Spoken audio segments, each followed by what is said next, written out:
All right, so I feel very privileged to be asked to have this conversation. So we are going to go right into, because you know everything about me now. There's nothing else that you need to know. My husband was here. He went to get some water for me. I have a fan on. This is my personal fan, if you see it. Because I am, in addition to all of that stuff, you know, I lost my hair, and I have my own personal summers. So even in the dead tundra of the winter, I have my fan. So it may sound a little buzzy. It's not me, it's the fan. Okay? All right. So this evening we are going to talk about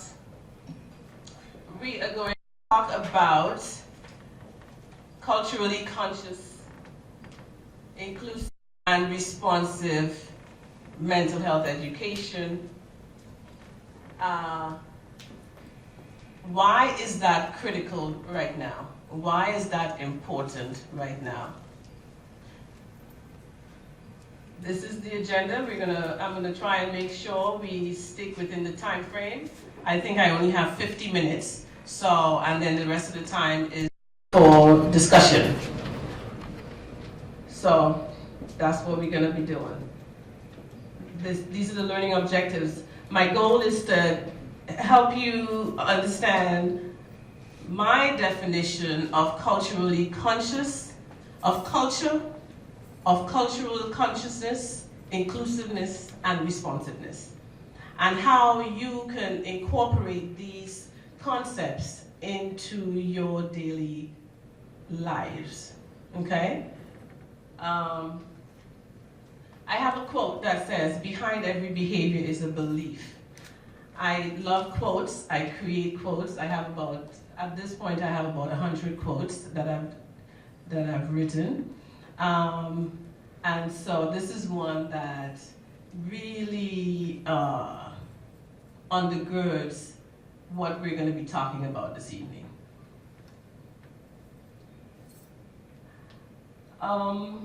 The framework. I'm not going to spend a lot of time on this because it took years to create, so I can't just explain it in 5 minutes. But what it is, I'm going to read you the definition. The CSS framework is an organizing framework that gives context, order, and meaning to information obtained about a client's background. Client meaning not just an individual. A client could be an organization, a client could be a family, a client could be a business, okay? It is a multi-theoretical framework that uses relationship cultivation competencies and the social determinants of a person's life course to explain the why, the what, and the root of human behavior. That's why I say behind every behavior is a belief. That is at the root, all right? So when we're working with people, doesn't matter what the organization is, doesn't matter what the family is, where they are. This is part of what makes this CSS framework culturally responsive, because the information gathered is foundational to the people that you're gathering the information from. It's just a framework, as it says. It's a way to guide and the lens from which to see. It also identifies the culturally responsive approach to Roomertime process to engage, educate, equip, and empower individuals as they renew their minds, transform lives, and create safer and socially connected communities. CSS stands for social emotional, cultivating seed system, and SEEDS in turn stands for social emotional education in diverse settings. Then we have the Roomertime process. That is an acronym. Roomertime is an acronym, and it is a 5-step neurocycle, culturally responsive problem-solving strategy that helps individuals move from a position of inter- and intrapersonal imbalance to inter- and intrapersonal balance, and from unconscious living or subconscious living to conscious living. Okay? that's really what counselors do, social workers do. You help people take a journey from one position where your life is out of balance to a space of balance. So now I have this activity, culture and your time activity. You should have that sheet of paper on your seat next to you. It's called the time worksheet. Time is an acronym. It's a part of the room of time. And it's an acronym that stands for thoughts, interactions, mindsets, and emotions. This is something we do all day long, every day. You stop doing that when you die, okay? And so what I want you to do, what I call the first step in the room of time process is recognize. Being able to list, being able to identify, being able to admit. So we're talking about culture this evening. And the first question is, when you hear the word culture or any derivative or relation word that is related to it, what thoughts come to mind? Not feelings, we're going to get to that. I'm being very specific because this is what we do to deconstruct how we show up, how we engage, how we problem solve. So, when you hear the word culture or any type of relation to that word, what thoughts come to mind? Thoughts in the cultivating seed system is considered an idea, a picture, even a movie in your head. What thoughts come to mind? You can share or you don't have to share. Anybody wanting to share? Thoughts? Okay. Behaviors of a group, such as a workplace. Say that again? Behaviors of a specific group, such as a workplace. Okay, so that goes into interactions. But what thoughts are you having when you hear the word culture? Toxic. Okay. Anybody else? When you hear the word culture, yes? Practice within a group. A common practice within a group. Okay, common practice within a group. Good, one more. When you hear the word culture, yes? Social construction. Social construction. Okay. All right, so those are the thoughts that come to your mind. You guys are really just so intelligent. Some other thoughts that may come to a person's mind might be, I don't do well when I hear anyone talking about culture. It's a thought, right? Another thought that sometimes comes to people's minds might be, why do we have to always talk about culture? Or culture is about people who like the woke movement, the people who are woke. Those are some, or cancel culture, right? So those are thoughts that people have. All right, so let's talk about interactions. How do you interact with individuals from a cultural group that's different than your own? How do you interact? Now, let me explain what we mean by interacting. Interacting is not just physical with the person. Interacting could be how your body interacts. How do you experience when you are in a space with individuals from a different cultural group? Do you get sweaty palms? Do you avoid, move away? Do you get quiet? Do you get blushes? How do you interact? Do you shut down?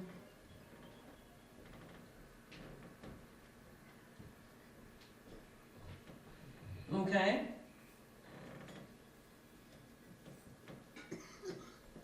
All right, mindsets. What are your mindsets or beliefs about your own cultural group? Mindsets are recurring and persistent thoughts. That's the definition we use. So a thought is an idea or a picture in your head, and a mindset is like a cluster of thoughts that becomes a recurring, persistent way of seeing and believing. What are your mindsets about your own cultural group? Anyone wants to share? I'll say German efficiency. German efficiency. Okay. That's a mindset, that's a belief. Very good. Yes. I got a question. Does it also feed into like stereotypes? Absolutely. It's a belief, right? Yeah. So, do you have one? I'll pass for it. Okay, okay. Anybody from that side over there? Are those students from our program? Yeah. Okay. Okay. And I see Tiffany here who's graduating this year. Okay, so Tiffany, you should know this stuff. Okay. So mindsets, beliefs. What do you guys believe about your own cultural groups? You have to have a belief. We have over 70,000 thoughts per day. 80% of them are negative. So if thoughts are like the granular versions or the particles of a mindset, you have to have a belief. What is your belief about your cultural group? Like bland or boring. Okay. Okay. Anybody else? Yes. You're ready for me to be sharing, right? Yes, go right ahead. Okay, so it's complex.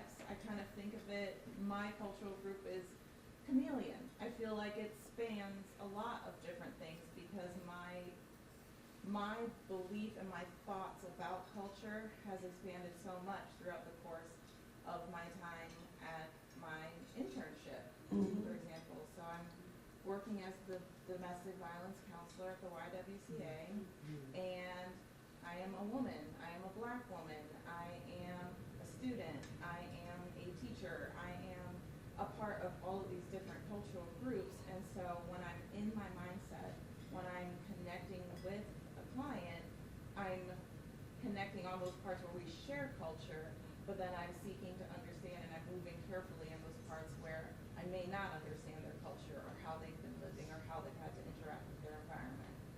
Good. Yeah, so we're part of multiple, we're embedded in multiple cultural groups, right? What do you believe about any one of those groups that you're embedded in? So that I want you to keep that in mind. The last one, what emotions do you feel surrounding discussions about culture? What are some of the emotions? People are more comfortable talking about emotions. Yes. Stressed out. Stressed out. Defensive. Defensive, yes. Angry, sad. Angry, sad. Sometimes disgusted. Sometimes disgusted, yes. Yeah. So what we just went through was one of the ways, foundational ways, that I and those who train in my framework, that's how we begin working with people. We begin by getting their stories, their thoughts about whatever their story is. how do they interact with that story? How do other people interact with them and their story, their mindsets and emotions? And then we move from there, we go to a deeper level, but we don't have time for that this evening. So, why is this discussion necessary? Why is it important for us to be talking about culturally conscious, inclusive, and responsive mental health education? And when I talk about mental health education, I'm not just talking about the formal education like in our counseling program. I'm talking about mental health education in every setting, at every level of society. Because it's important for us to be educated if we're going to actually use and embrace and engage with our own mental health, okay? Part of the reason why we have so much stigma surrounding mental health is because we've been miseducated. So my goal, my mission is to re-educate individuals around culturally conscious, inclusive, and responsive mental health.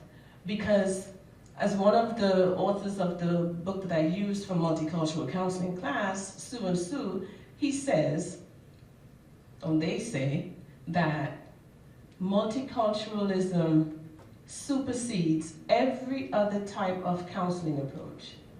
Why is that? Because we are beings, we are culture beings, we are beings who are embedded. The air we breathe is saturated with cultural elements. And we'll talk some more about that. But what I want to talk about right now is, why is this necessary? Why do we need to have this conversation? Well, here are some of the headlines.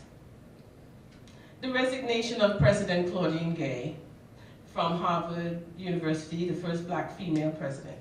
Then we had, on January 8th, I don't know if you guys heard about it, the suicide of Dr. Antoinette Bonnie Candia Bailey, the VP for Student Affairs at Lincoln University. It's at HBCU. The president of that university is a white male. And she was, asking him for months. She needed time off. She was having serious mental health issues.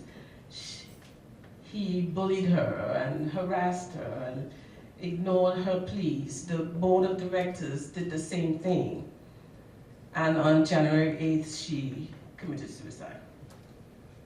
Why are we talking about this? Why is it necessary to talk about culturally conscious, inclusive, and responsive mental health?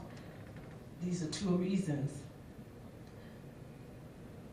A university not far from here recently dismantled their DEI office and program. And this university has been in the top 5 universities in this country for multicultural, a high number of multicultural students, so students from multiple countries and cultures, dismantled. Why are we having this conversation? It's over 100 days of the Israel-Hamas war. Why are we talking about this? The Gilgo Beach suspect, they found another one of the victims yesterday. The toll of war on children. I just heard in the news that there is this colorectal cancer that is a growing crisis in young people under the age of 30, between 30 and 40 in this country, male and female. They're trying to figure out why. One of the reasons they say is stress. Why do we need to talk about this? 12 mass shootings so far in 2024 in the US. These are some of the reasons we need to have these conversations. And I really applaud Dr. Benyon and the Community Engagement Department at IU South Bend for doing this. It is critical. It is critical. And so I have a story that I want to share. I have a story. It was September this year. I just signed the lease or the rent or whatever you call it, where you have to pay money every month, to my office downtown South Bend. Excited, we were moving in. It was over the Labor Day weekend. Lots of stuff to take in. This is the first time GC Squad has had its own brick and mortar beside my basement for the last 10 years. And so excitement is in the air. It's the Labor Day weekend. We went and we looked at the place. Vanessa went with me. It was exciting. On one of the trips to the office, moving things, my hands were full. And going up to the door, a gentleman, a white male, he was finishing up his smoking, and so he was like, "Oh, let me get the door for you. Let me get the door for you." So he came and he got the door for me. I was like, "Oh, thank you. That's really kind of you." So we walked toward the elevator and making small talk, and the elevator takes a little while to come, and my office is on the 3rd floor. And so we were chatting. We got into the elevator, having, civil conversation. Well, we got out of the elevator. I turned left toward my office, and I heard him say, almost like it was a completely different person, he said, "Where are you going? There are no offices over there. That's not where you're supposed to be going." I said, "I am going to my office in the suite over here." So I'm in shock because I was having decent conversation with this person. And he said, "Well, as far as I remember, there were no offices over there. That's not where you're supposed to be going." Now, let me give you some context. On the right side of where my offices are, is the Division of Family Resources, the welfare office. What do you think he was thinking?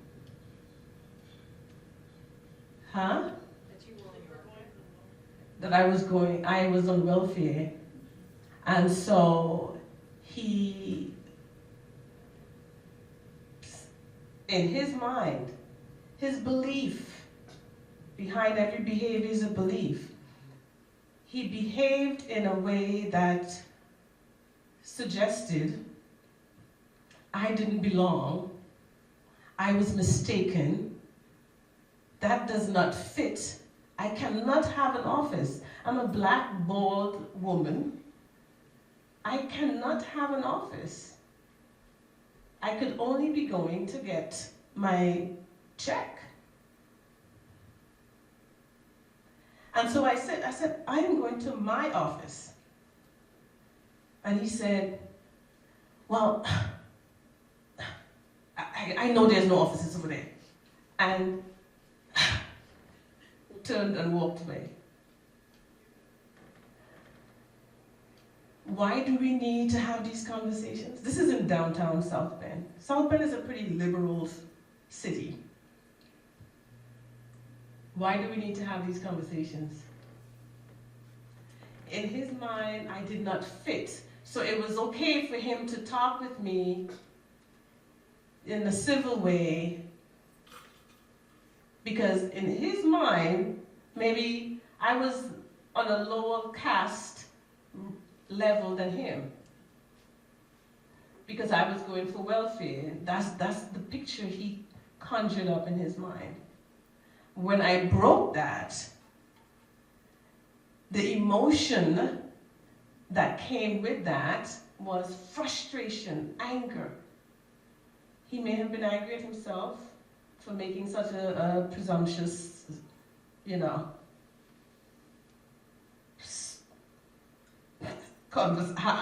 statement or questioning. But we need it. We need to have these conversations. We need to have these conversations. And so I wanted to share that with you because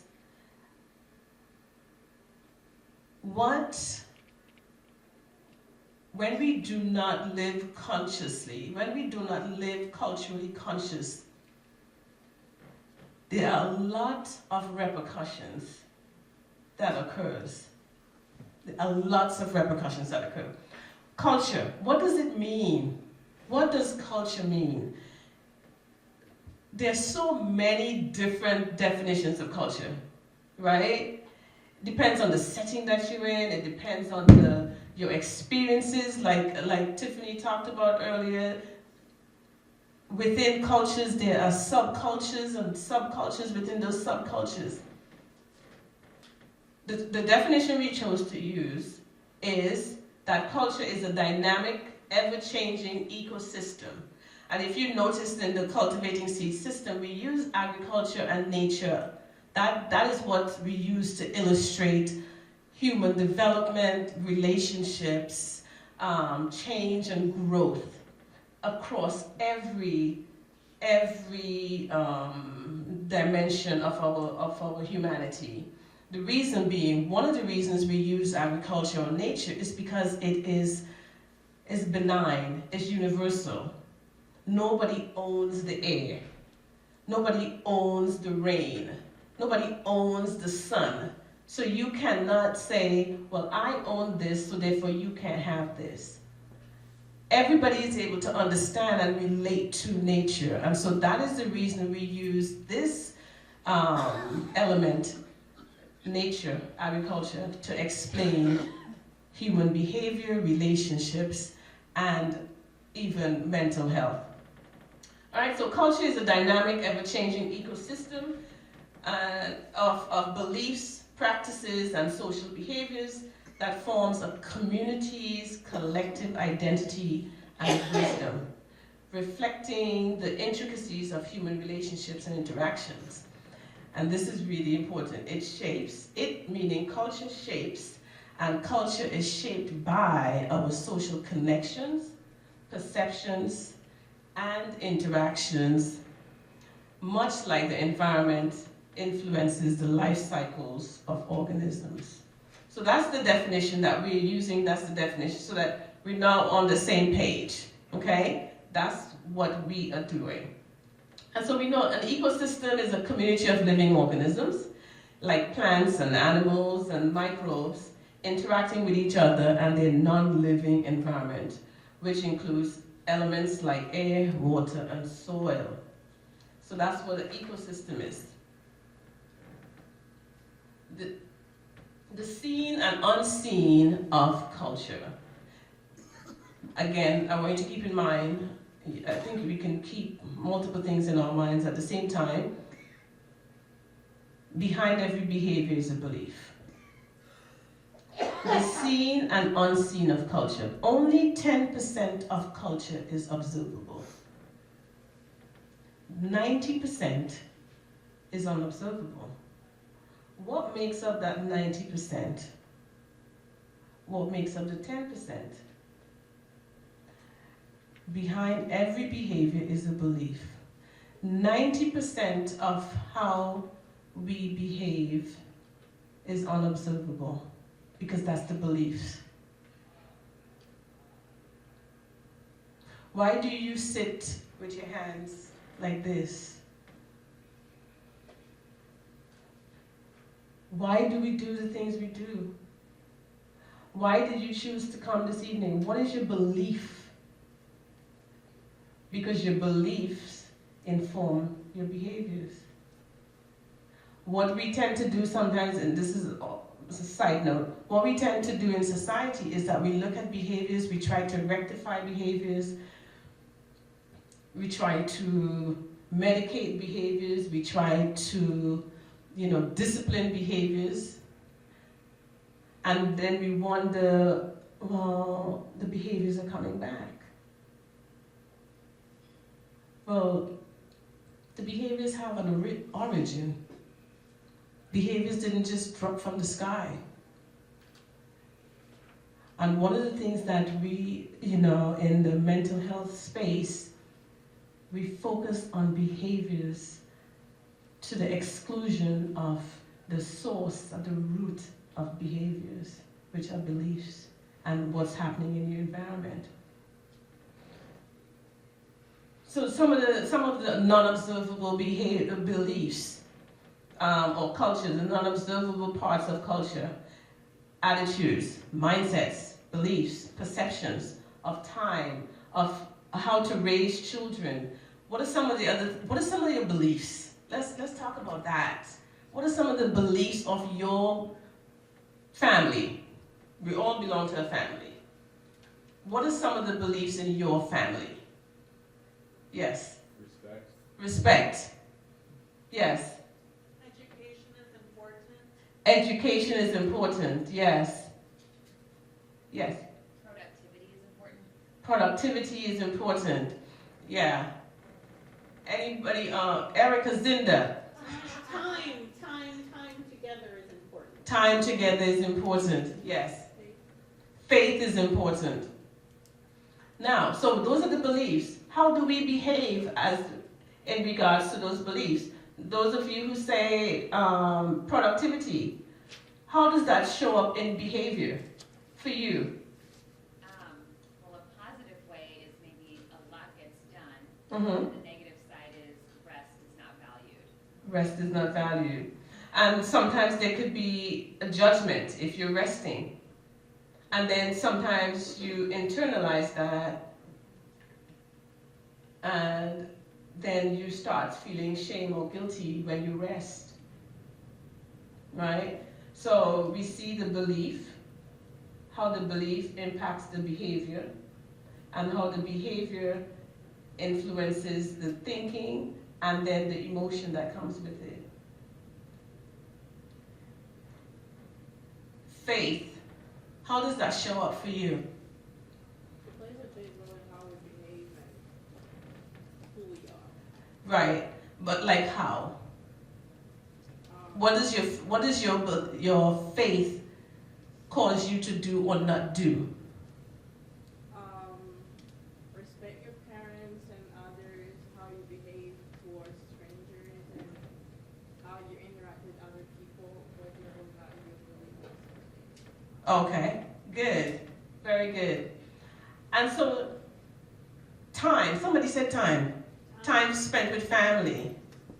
That shows up in, you may need time off more than somebody else in your office.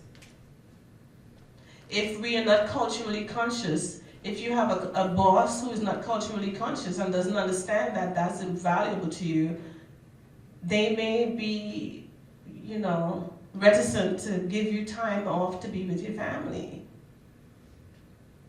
That then impacts your productivity on the job. All right? So, the beliefs, behind every belief and behind every behavior is a belief. We're seeing it showing up. Right? We're seeing it showing up. And I want you during the evening to be thinking about, be very conscious and think about your beliefs. Why you do the things you do. Many of us do things on autopilot. When we do it on autopilot, it makes it difficult for us to change behaviors. It makes it difficult for us to change behaviors. If you want to change your behaviors, you have to be conscious. You have to live consciously. All right? All right, so culturally conscious means a state of awareness and authentic acknowledgement towards different cultures, their practices, traditions, and values. It involves recognizing, understanding, and respecting cultural differences and nuances, and integrating this understanding into interactions, mindsets, emotions, and decisions. So, culturally conscious, the two key words, awareness and authentic acknowledgement. Awareness, consciousness, listing. I know Joe, he is IT. I know Vanessa, I know a few people in here, knowing on us where I'm able to list and identify as one level of consciousness. The next level of consciousness is authentic acknowledgement. That's digging deeper. And in the context of culturally conscious practices, it involves a genuine and deep understanding of diverse cultural backgrounds, experiences. Authentic acknowledgement. What is that? That is getting to the root, doing a deep dive. Awareness, as we said, is the surface level recognition, and authentic acknowledgement is the deep dive, digging deep, going to the root, finding out the why, the what. If you remember, I quickly read through the definition of the CSS framework. We talked about getting to the root of why people do what they do. Where did that start? Where is the source of the thinking? Where is the source of the trauma? Where is the source of the behavior? Where did you learn this? How did you get to this place? Those are some of the things we need to find out if we want to be culturally conscious. We have to be aware, and we also have to be in a state of authentic acknowledgement. It sounds like this. Is it better now? Well. No? Okay, I won't mess with the mic. All right, so let's move along because my time is leaving. All right, so cultural consciousness, the definition, this is just a summation of what we just talked about. Awareness of one's own cultural identity and the cultural identities of others. It involves an understanding of and an authentic acknowledgement of the diversity of traditions, values, and beliefs. What is the purpose? Why is it important, again, to be culturally conscious? We want to be able to create an environment, cultivate an environment of respect and understanding where cultural differences are recognized, understood, and valued. Activity, what can you do? What can you do? What can each of you do to become more culturally conscious? Like these, education, engaging, getting involved with the community engagement division at IU South Bend, immersing yourself in different types of experiences. Don't stay with one group of people, one cultural group. Expand. Watch videos, movies, read books. If you haven't read the book Caste, The Origins of Our Discontent, we had to, I don't know, some professor made their students read that book for multicultural counseling. I don't know who that person was. I'm not calling any names.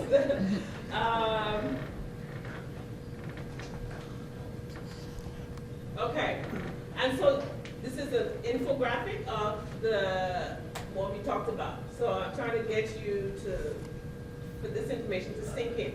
So cultural consciousness, the two steps in the Rumentime process that it focuses on is recognizing and understanding.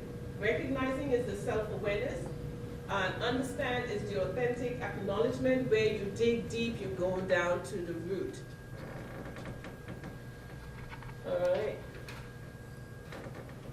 All right, culturally inclusive. Culturally inclusive.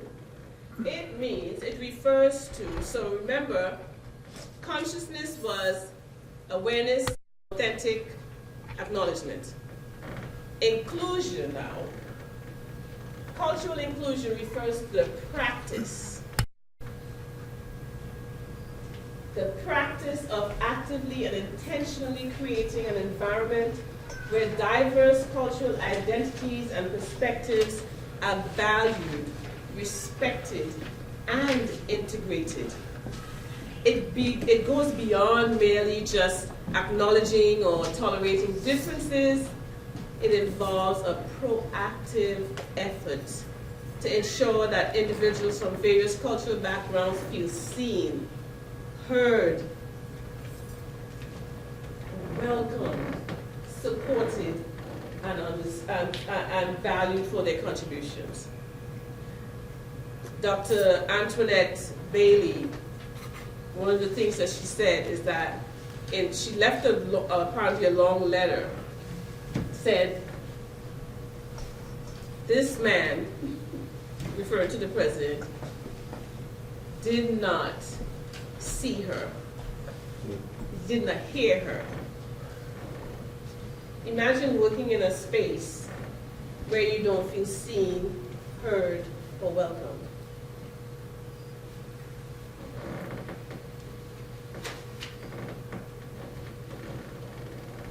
Definition. I'm kind of moving through because I'm seeing time is fast spent.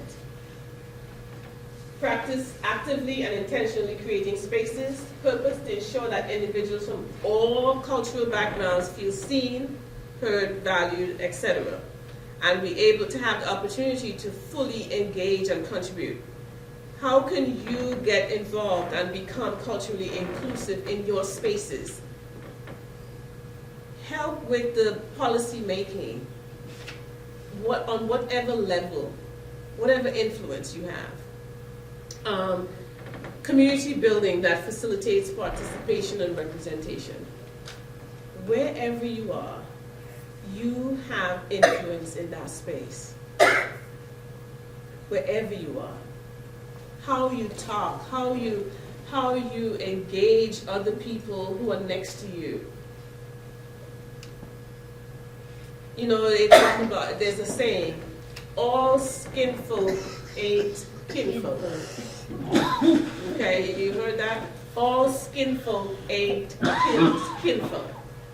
So because I am black, my skin is black, Vanessa's skin is black, doesn't mean we have the same cultural context.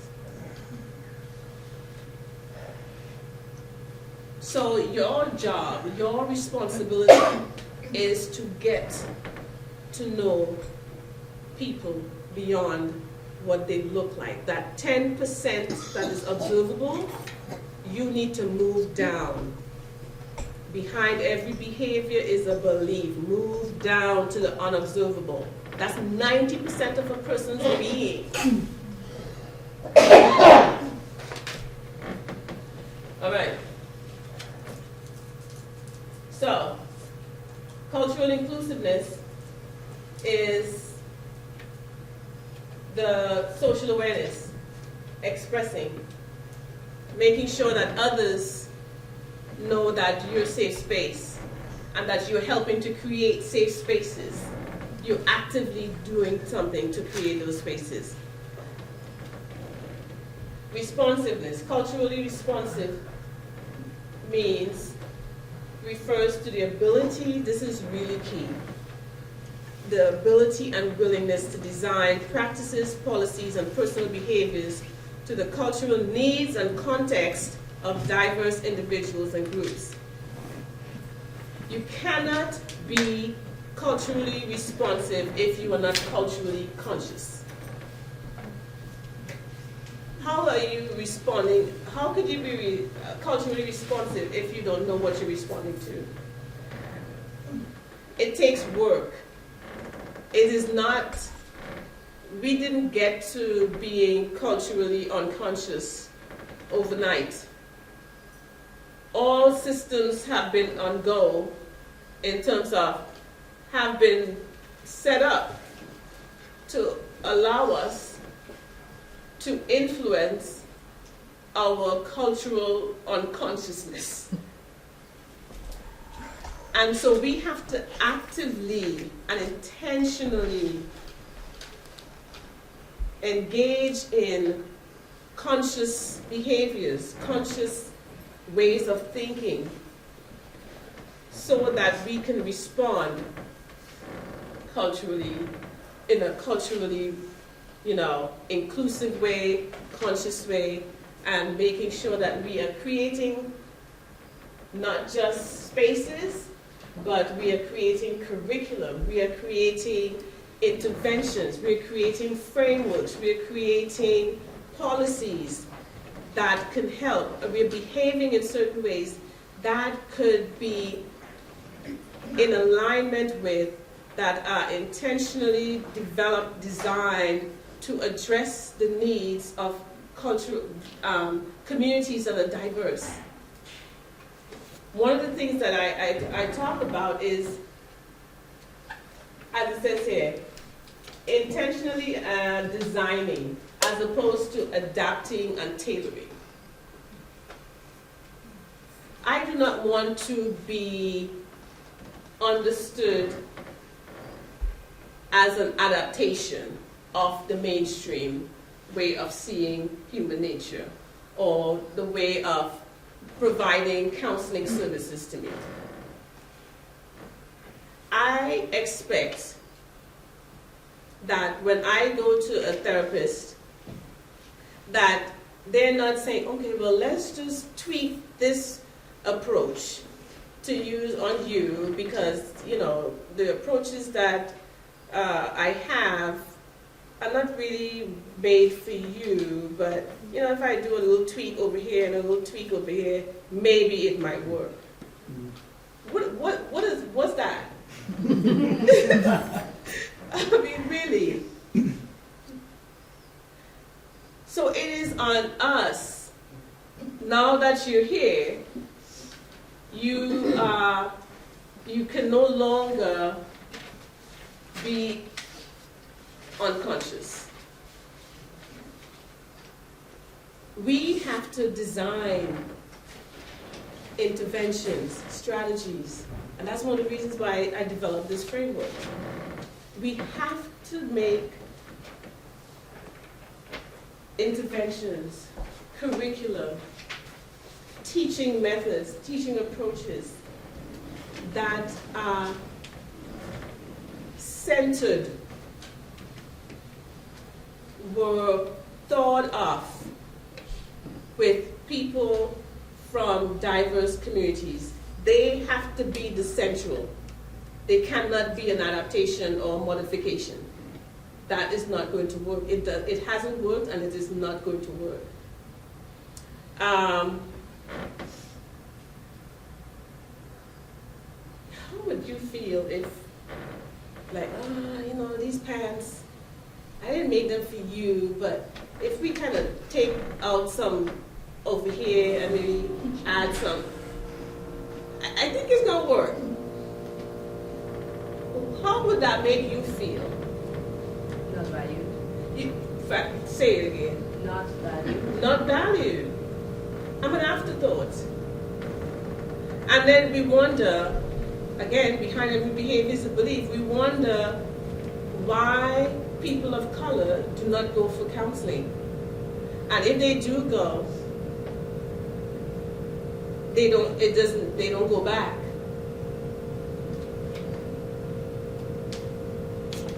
Because the 90% of the counseling interventions and therapies were designed by Western males, white, Eurocentric, not people of color.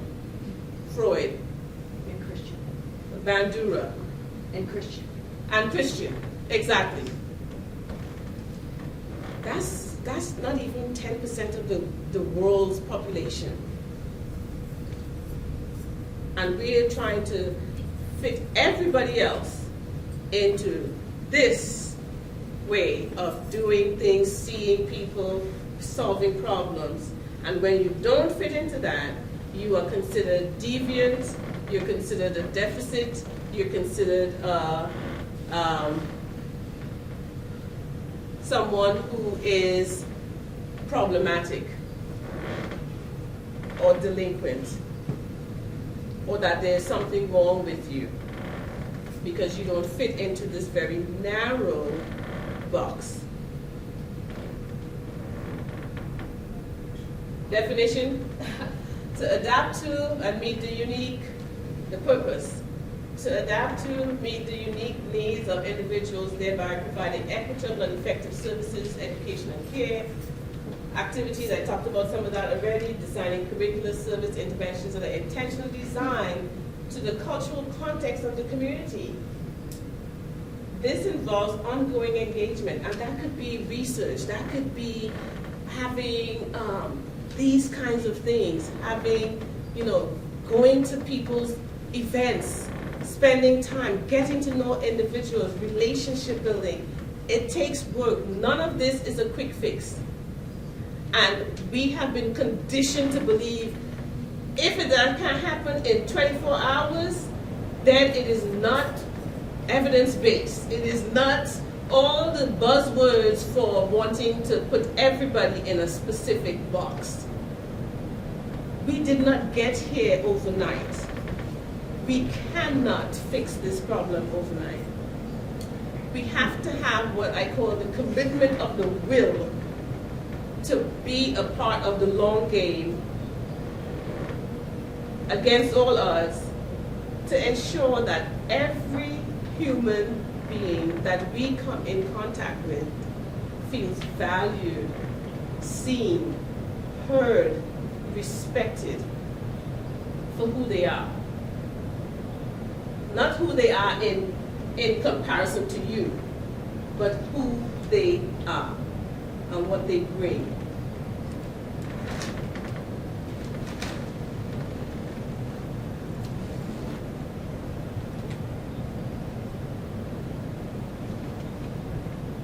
Valuing cultural consciousness in inclusion and responsiveness. It allows for richer, more effective and equitable engagement in all areas of the society. And it's not just an ethical imperative. It is practical, and it helps toward the progress and harmony in an increasingly diverse world.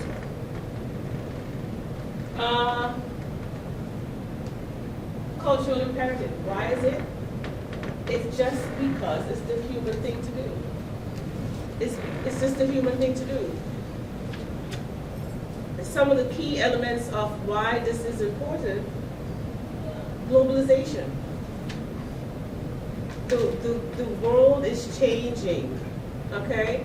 The interconnectedness is there's more interconnectedness than ever before. People and ideas are crossing borders at phenomenal rates.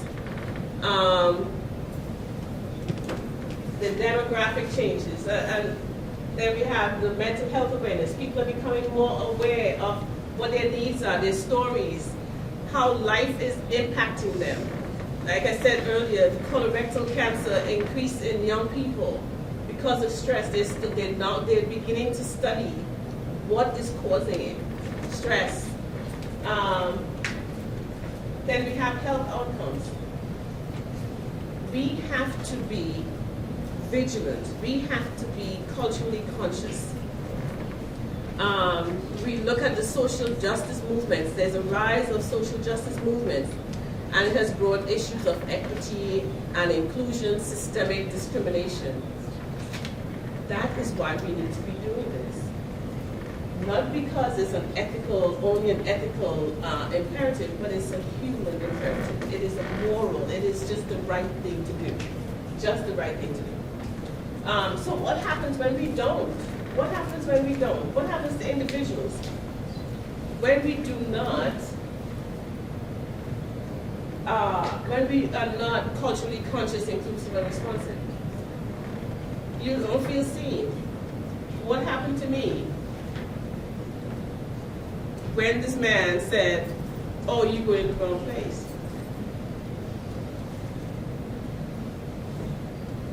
If I had, and I did, I'm like, oh, this is a big step.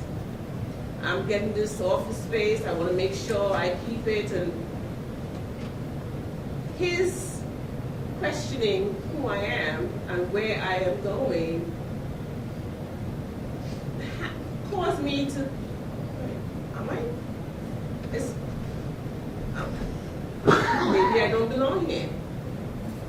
It causes you to doubt yourself.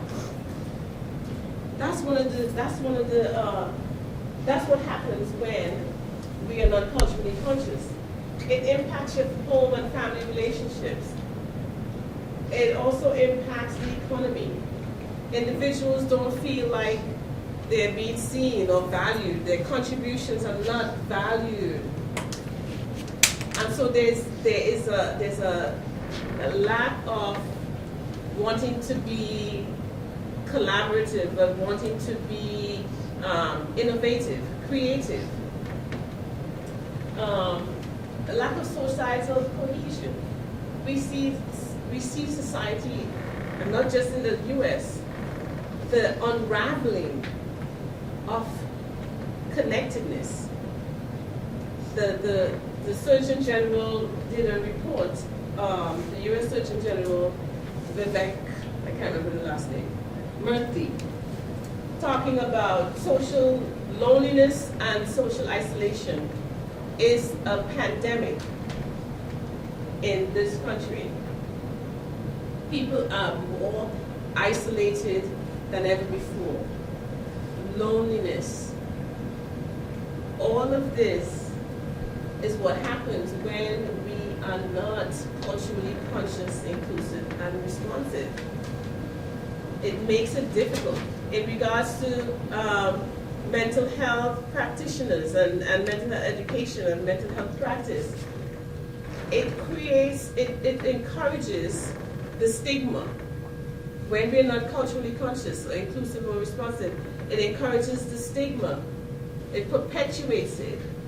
It causes individuals to practice unethically. People continue, practitioners, students, they may continue to have their biases that they had before they came into training. And those biases are perpetuated because no one is having the conversation about this is what you need to be in order to make a difference. To make a difference. We cannot keep the status quo. So some of the key practices in everyday life: living with cultural awareness, embrace and respect the diversity of cultures around you, loving inclusively, learning continuously, earning responsibly, playing respectfully, and praying with cultural sensitivity and inclusivity. What I want to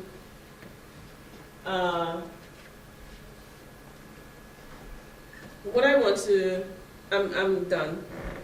I want to ask you, what would you commit to? What would you commit to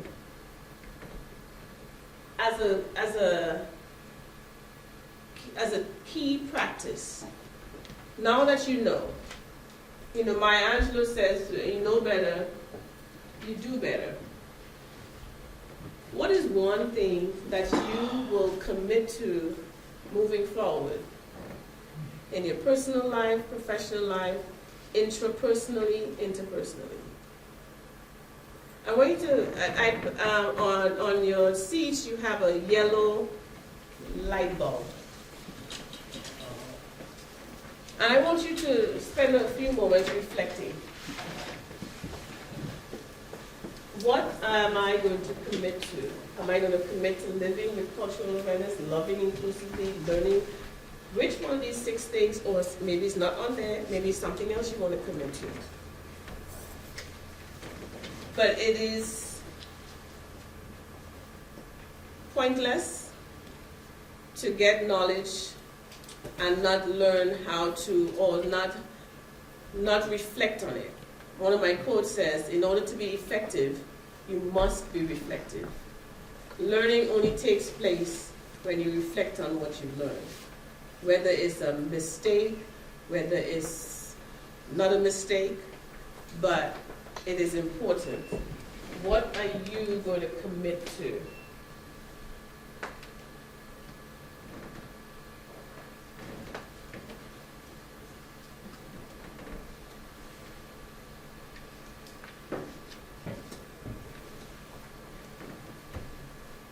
All right, so we're gonna, if you turn your activity sheet, as you continue to think about the light bulb moments in terms of your commitment,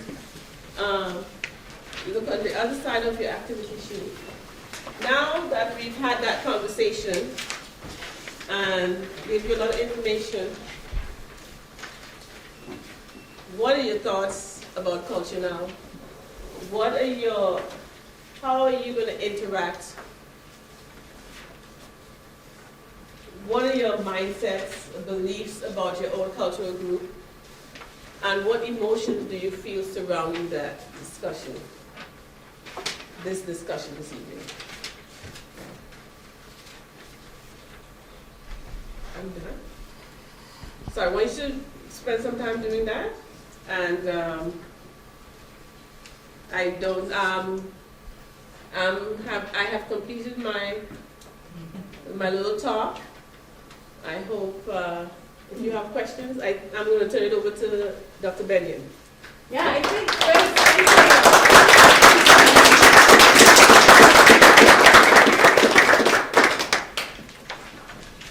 I would start with a question, actually.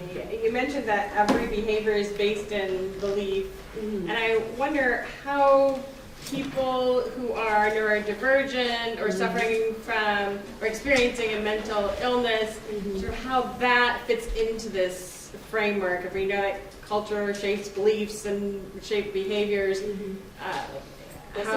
where that fits. Right, that's a very good question. And because of the neurodivergency of specific individuals, it is what we call, it is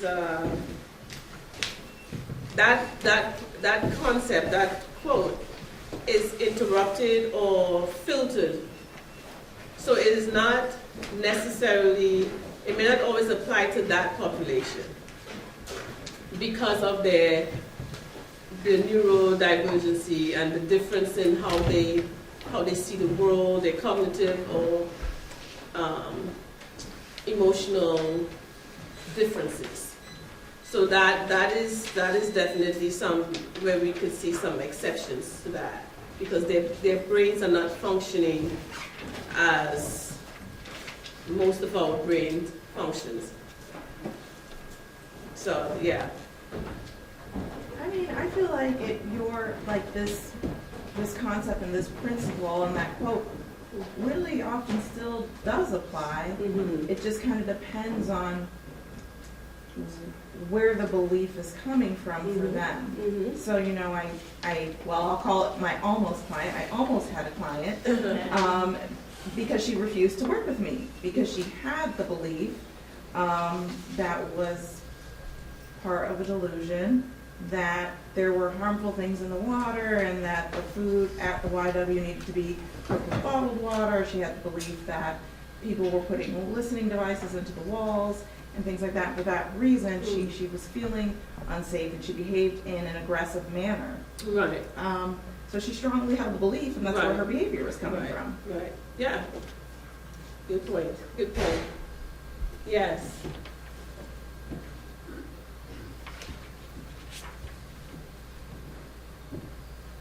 Other questions? Now's the time.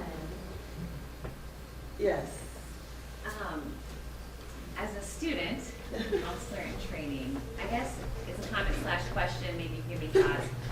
So we've been trained in a lot of what you mentioned, Western, Eurocentric theories. Mm-hmm.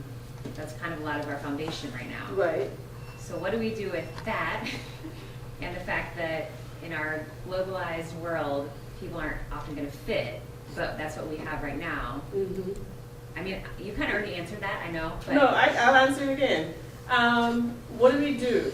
You look into this theory, this framework, but you also, when you go into that awareness and authentic acknowledgement, when you're working with your clients, even though you have to learn these things because you have to be tested, you have to get your license, and the system is set up for that, right? What we are teaching you guys.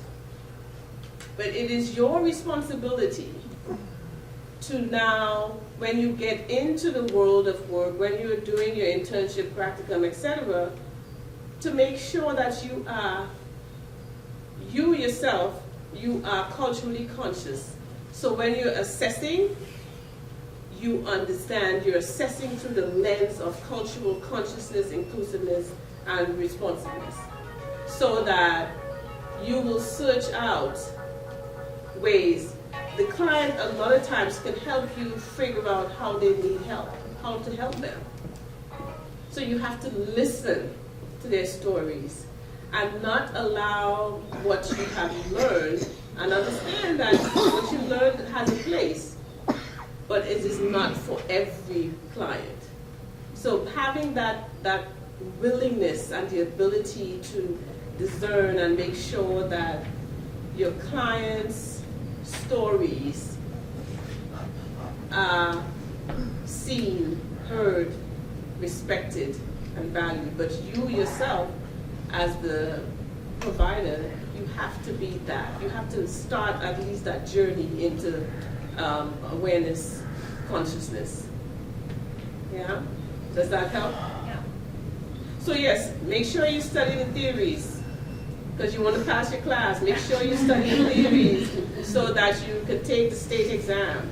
But when you're actually sitting in with clients, you have to shift that. And be flexible enough to know that the client's story takes precedent over all those other theories. Yeah?